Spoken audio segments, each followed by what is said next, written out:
औरंगजेब ही 5 अक्षरं याच क्रमानं एकत्र आली की भारतात शाळेत इतिहास शिकलेल्या कोणत्याही मुलाच्या डोक्यात लख्खन दिवे पेटतात। वेगवेगळ्या पद्धतीने औरंगजेब शालेय जीवनापासून नंतर वयाच्या पुढच्या टप्प्यापर्यंत आपल्या समोर येत राहतो।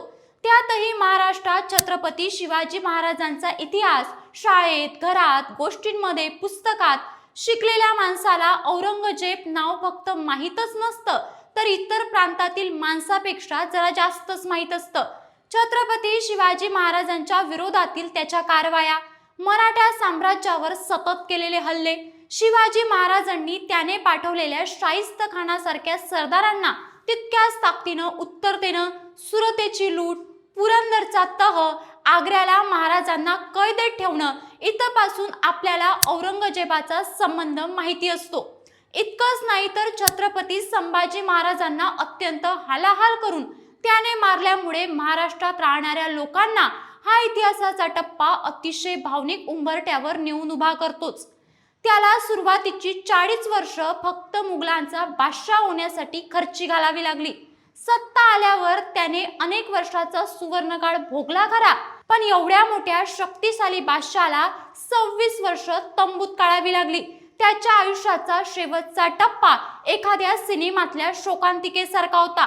कष्ट, सुवर्णकाळ आणि शोकांत अंत हे सगळं त्यानं त्याच्या दीर्घ आयुष्यात भोगलं होतं। चला तर मग बघून घेऊया औरंगजेबचा शेवटचा काळ कसा होता। नमस्कार, मी वैष्णवी आणि तुम्ही बघत आहात काहीतरी विशेष। आज आपल्याला औरंगजेब बादशाह एक धुंद, सत्ता पिपासू, त्याच्या शत्रूला हालाहाल करून मारणारा बादशाह होता अशी एका वाक्यात कल्पना असली तरी प्रत्यक्षात त्याच्या आयुष्यात यापेक्षा अनेक गोष्टी होत्या। स्वतःला सिंहासन मिळवण्यापासून ते पूर्ण भारतभर आपली सत्ता यावी यासाठी प्रयत्न करण्यातच त्याला त्याचं आयुष्य काढावं लागलं। आजही त्याच्या फोटोचे व्हॉट्सअप स्टेटस ठेवणं, मोर्चामध्ये पोस्टर झळकवणं अशा गोष्टी झाल्यावर त्यावर प्रतिक्रिया उमटत राहते। इतिहास, राजकारण अशा अनेक आघाड्यांवर औरंगजेब डोकं वर काढतो, तितकंच ते काढलंही जात असावं। महाराष्ट्रातल्या इतिहासावर औरंगजेबाचा इतर बादशाहापेक्षा सर्वात जास्त काळ प्रभाव पडलेला दिसून येतो। छत्रपती संभाजी महाराजांच्या मृत्यूनंतर छत्रपती शाहू यांना कैदेत ठेवणं, त्यानंतर ताराराणी यांच्याशी संघर्ष, शेवटी महाराष्ट्रातच मृत्यू होणं असा पुढेही औरंगजेबाचा महाराष्ट्राशी संबंध आलेला दिसतो। औरंगजेबाला समजून घेण्यासाठी आधी त्यांची वंशावळी पाहू।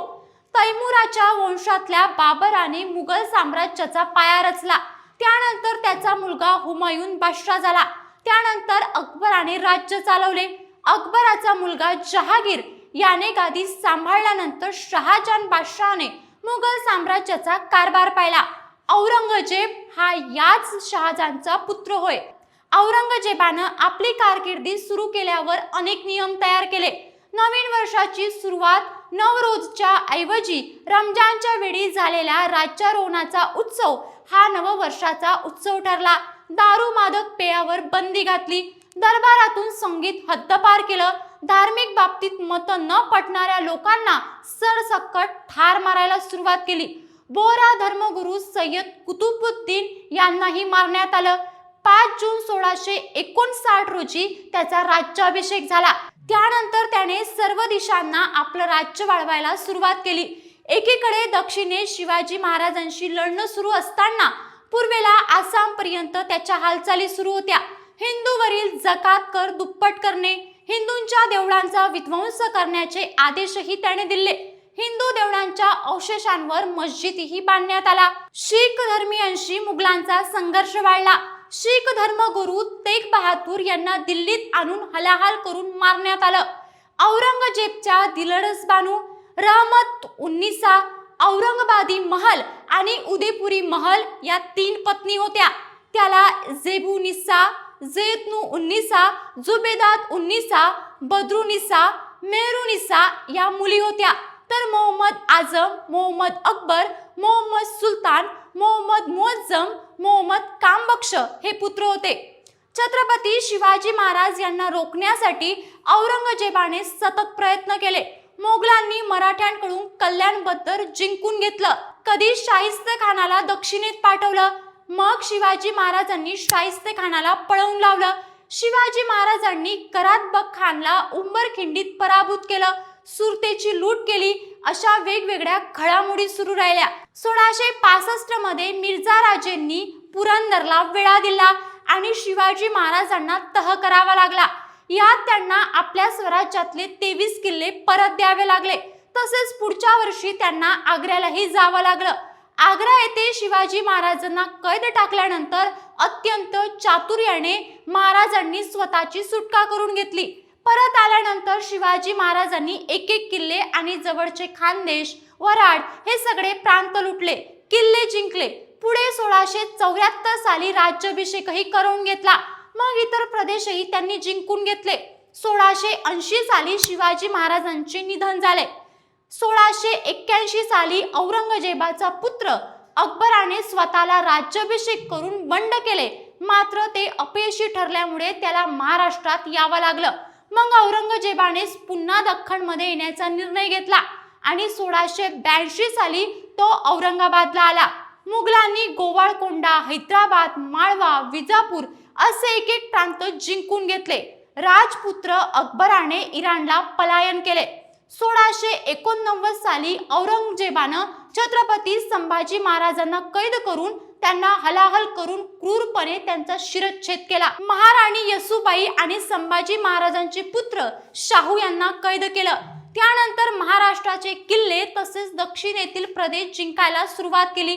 राजाराम महाराजांच्या मृत्यूनंतर महाराणी ताराराणी यांनी स्वराज्याची सूत्र हाती घेतली.